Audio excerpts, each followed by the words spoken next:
Hello, everyone. Welcome back to the blog. It's been a couple of weeks because I've been on vacation, but I'm back and I wanted to talk a little bit about some things that are unrelated to our sermons and our things coming up. A couple of quick notes, though. Join us every single Sunday, 10:30. We're starting a sermon series on the community that Jesus surrounded himself with, the people that Jesus invited into his community. It's called the Community of the Cross, and we invite you to join us right here on our YouTube channel. All right, here's something that I read this week that I thought was interesting, to say the least. Young people raised in comparative luxury see many wrongs perpetuated by society and question the establishment. Contentious issues include the ongoing war in Afghanistan, with no clear goal or endpoint, perpetual widespread poverty being ignored, festering race issues, a stultifying education system, repressive laws and harsh sentences for casual drug use, and a general malaise among the older generation. On the other side, middle-class America often regards questions as accusations and sees this younger generation as spoiled, drugged out, sex-crazed, unambitious slackers. As I read that, I was a little bit shocked and stunned to realize that this was a description of the 1960s. On the Wikipedia page for the phrase anti-establishment. You may have noticed the title of this is a pretty long word. It's a wonderful word, anti-establishmentarianism. You can just whip that one out in conversation all the time. But this description comes from the webpage about anti-establishment, and it describes the 60s. I've had conversations with youth and those trying to model themselves after the youth of today, and all those conversations sound very much like this.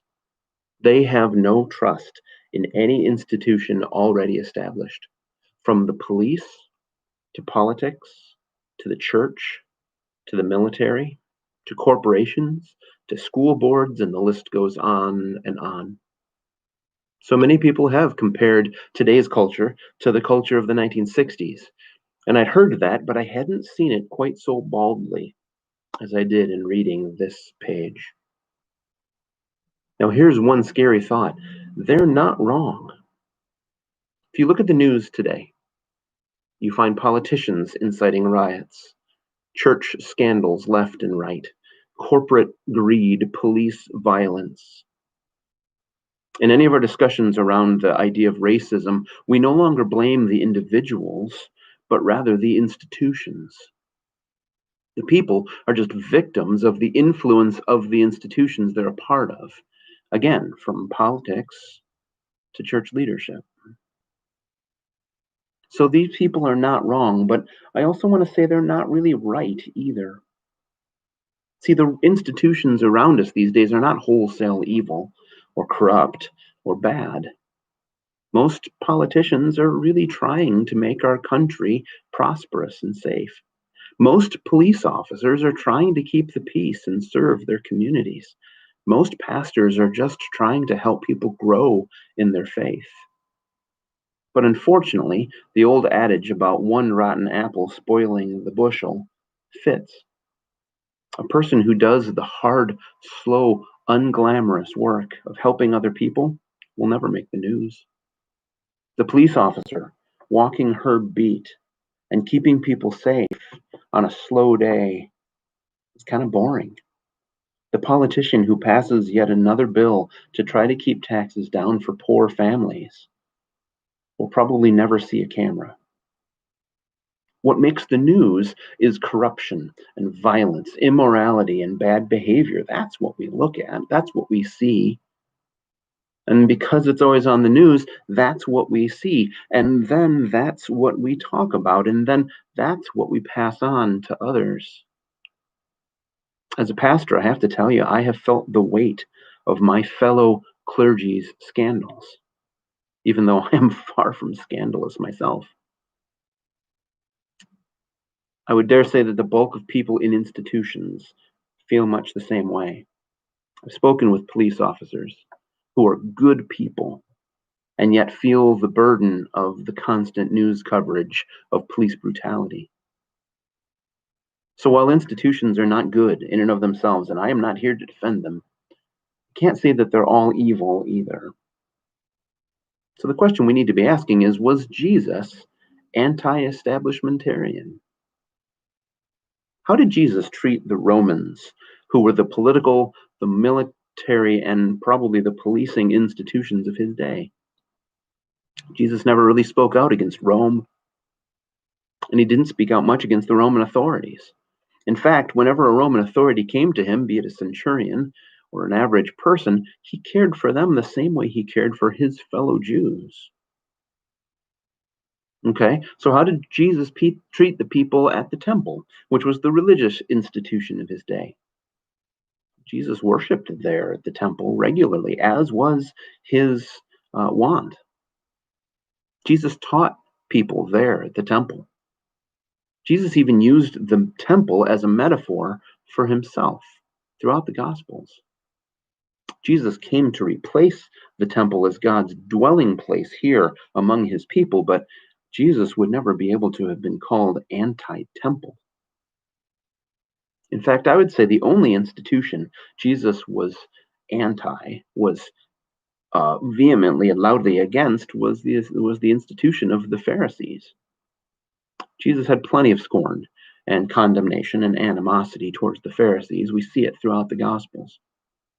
But this wasn't against an institution or a Pharisee class. This was against individuals' behaviors of calling others to tithe but not tithing themselves, of ignoring the needs of the poor for their own self-righteousness.